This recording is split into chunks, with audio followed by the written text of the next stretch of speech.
Uttar Pradesh NM भर्ती परीक्षा 2024 के लिए प्रैक्टिस टेस्ट की श्रृंखला, जिसमें आज होगा इस सीरीज का टेस्ट नंबर 20।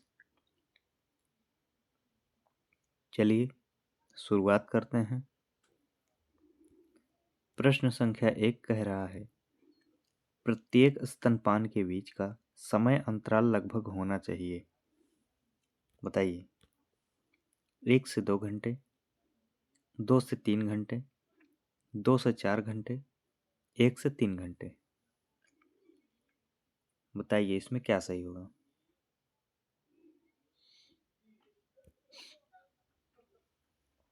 देखिए, प्रत्येक स्तनपान के बीच का जो समय अंतराल होना चाहिए वो होना चाहिए 2 से 3 घंटे। लगभग कितना?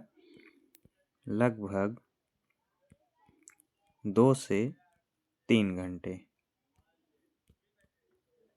ठीक, इसलिए ऑप्शन नंबर बी करेक्ट हो जाएगा। आगे बढ़ते हैं, देखते हैं। देखिए, नवजात शिशुओं को लगभग पहले महीने तक प्रतिदिन 8 से 12 बार स्तनपान कराना चाहिए। लगभग 2 से 3 घंटे के अंतराल पर स्तनपान करा सकते हैं। ठीक, 2 से 3 घंटे के अंतराल पर। ठीक, आगे बढ़ते हैं।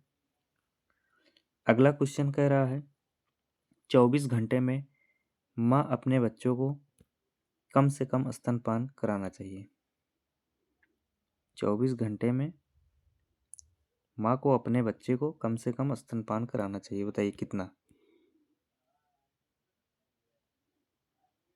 6 से 8 बार, 6 से 10 बार, 8 से 10 या 12 बार, 8 से 16 बार। बताइए आप लोग, क्वेश्चन नंबर 2 में क्या सही होगा। बताइए,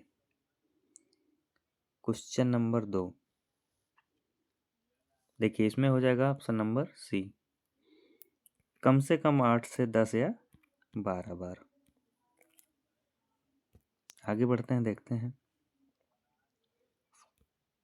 देखिए, साधारणतः स्तनपान कराने वाली माँ को अपने बच्चे को 24 घंटे में कम से कम 8 से 10 या 12 बार दूध पिलाना चाहिए। ठीक, शुरुआती हफ्तों में शिशु को हर 2 से 3 घंटे में स्तनपान कराने की जरूरत होती है।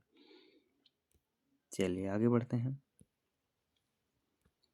अगला क्वेश्चन कह रहा है, शिशु होने पर स्तनपान पर्याप्त माना जाता है।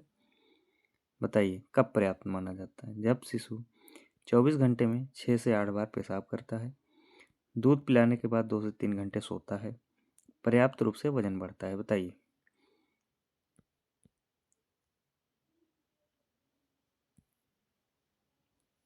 बताइए क्वेश्चन नंबर 3 में क्या सही होगा। इसमें हो जाएगा उपरोक्त सभी, all of this, option number D. Question number 4 कह रहा है, फटे होठ वाले नवजात शिशु में निम्नलिखित में से कौन सी गतिविधि प्रभावित होती है। बताइए, कौन सी एक्टिविटी इफेक्टिव होती है। बताइए, चूसना, निगलना, श्वसन, चेहरे की अभिव्यक्ति। बताइए, क्वेश्चन नंबर 4 में क्या सही होगा। इसमें हो जाएगा ऑप्शन नंबर ए। आगे बढ़ते हैं। अगला क्वेश्चन कह रहा है, माता पिता को पूरक आहार शुरू करने की सलाह दी जाती है। 5 महीने, 6 महीने, 3 महीने, 8 महीने। क्वेश्चन नंबर 5 में आप लोग करेक्ट आंसर कीजिए। क्वेश्चन नंबर 5, देखिए इसमें हो जाएगा 6 महीने।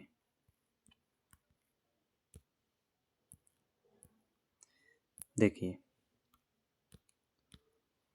6 महीने के बाद बच्चों को पूरक आहार देना शुरू करने की सलाह दी जाती है।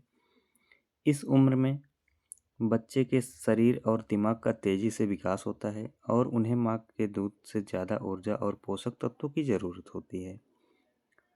अगर पूरक आहार देना देर से शुरू किया जाए तो बच्चे का विकास प्रभावित होता है और कुपोषण का खतरा बढ़ जाता है। अगला क्वेश्चन कह रहा है, पिप्पल में दर्द के कारणों में शामिल हैं? बताइए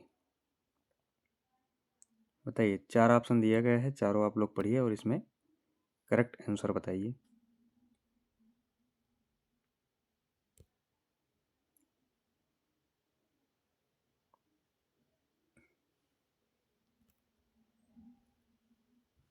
देखिए इसमें हो जाएगा ऑप्शन नंबर डी, उपरोक्त सभी। आगे बढ़ते हैं। अगला क्वेश्चन कह रहा है AMBU का पूर्ण रूप क्या है?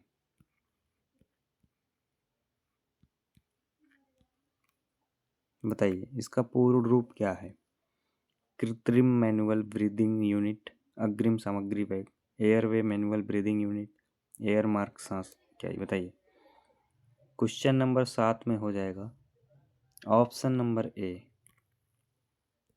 आइए देखते हैं इसके बारे में थोड़ा सा।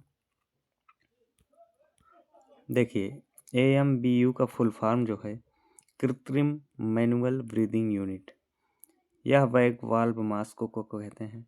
इसे आमतौर पर सिर्फ अम्बू नाम से जाना जाता है। ठीक, आगे बढ़ते हैं। अगला कह रहा है अम्बू बैग का इस्तेमाल किया जाता है? बताइए। Question number 8। क्वेश्चन नंबर 8 में क्या सही हो जाएगा बताइए आप लोग। अम्बू बैग का इस्तेमाल किया जाता है, बताइए। क्वेश्चन नंबर 8 में हो जाएगा ऑप्शन नंबर ए, कृत्रिम श्वसन और पुनर्जीवन प्रदान करने के लिए। ठीक, आगे बढ़ते हैं। देखिए अम्बू बैग का इस्तेमाल आपातकालीन और गैर आपातकालीन स्थितियों में मरीजों को सांस लेने में मदद के लिए किया जाता है। किसमें? श्वसन क्रिया में। ठीक, आगे बढ़ते हैं। क्वेश्चन नंबर 9 कह रहा है रेडिएंट वार्मर को इस रूप में भी जाना जाता है? बताइए। बंद देखभाल प्रणाली, खुली देखभाल प्रणाली, जटिल देखभाल प्रणाली, या इनमें से कोई नहीं। क्वेश्चन नंबर 9, तो 9 में क्या हो जाएगा आपका? Option number C is correct. देखते हैं थोड़ा सा। देखिए रेडिएंट वार्मर एक चिकित्सा उपकरण है जिसका इस्तेमाल नवजात शिशुओं के शरीर के तापमान को बनाए रखने के लिए किया जाता है। यह इंफ्रारेड हीट का इस्तेमाल करके शिशु को गर्मी देता है। ठीक, आगे बढ़ते हैं। अगला क्वेश्चन कह रहा है रेडिएंट वार्मर सभी के लिए प्रयोग किया जाता है सिवाय, मतलब किस इसमें से एक ऐसा है जिसको छोड़ के बाकी सबके लिए प्रयोग किया जाता है, तो वह कौन सा है जिसे छोड़ दिया जाता है? बताइए। Question number 10। क्वेश्चन नंबर 10 में आप लोग कमेंट करके बताइएगा, कमेंट बॉक्स में अपना उत्तर दीजिएगा क्वेश्चन नंबर 10 में। आगे बढ़ते हैं। क्वेश्चन नंबर 11 कह रहा है फोटोथेरेपी प्रकाश की तरंगदैर्घ्य क्या होती है? बताइए आप लोग। Question number 11। क्वेश्चन नंबर 11 में क्या होगा? ऑप्शन नंबर ए हो जाएगा 430 से 490 nm। ठीक, देखते हैं। फोटोथेरेपी लाइटें जो है नीले हरे स्पेक्ट्रम जिसका तरंगदैर्घ्य कितना है 430 से 490 nm में प्रकाश उत्सर्जित करती है। ठीक, आगे बढ़ते हैं क्वेश्चन नंबर 12 की तरफ। 12 कह रहा है शारीरिक पीलिया के लिए उपचार का विकल्प है? बताइए कौन सा है? बताइए आप लोग। इसमें हो जाएगा फोटोथेरेपी। देखते हैं थोड़ा। देखिए फोटोथेरेपी जो है, देखिए नवजात शिशुओं में पीलिया के इलाज के लिए त्वचा को प्रकाश स्रोत के संपर्क में लाया जाता है। इससे असंयुग्मित बिलीरुबिन अणु जल में घुलनशील आइसोमर्स में बदल जाते हैं। ठीक, आगे बढ़ते हैं। क्वेश्चन नंबर 13 कह रहा है क्वेश्चन नंबर 13 कह रहा है पल्स ऑक्सीमीटर की साइट है? बताइए। पल्स ऑक्सीमीटर की साइट है, बताइए। सिर, नाक की नोक, उंगली, उपरयुक्त सभी, बताइए। क्वेश्चन नंबर 13 में हो जाएगा। क्वेश्चन नंबर 13 में हो जाएगा ऑप्शन नंबर सी, उंगली। आइए देखते हैं।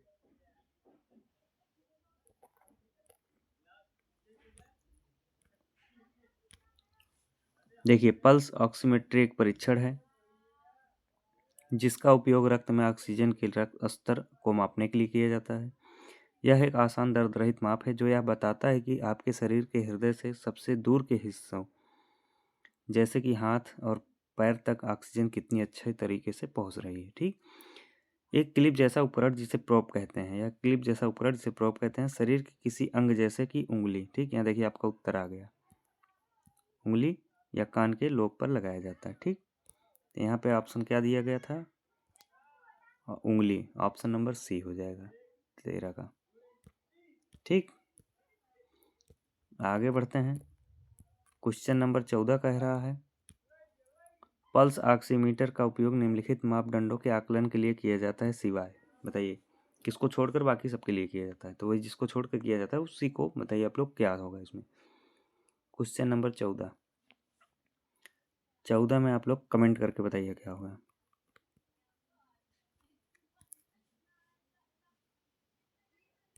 चलिए आगे बढ़ते हैं क्वेश्चन नंबर 15 की तरफ। क्वेश्चन नंबर 15 कह रहा है, ऑक्सीजन सिलेंडर का रंग होता है, बताइए कैसे होता है, काला, सफ़ेद, फ्रेंच ब्लू, ग्रे कलर या केवल सफ़ेद। ऑक्सीजन सिलेंडर का रंग होता है, बताइए कैसा होता है। क्वेश्चन नंबर 15 इसमें हो जाएगा ऑप्शन नंबर ए,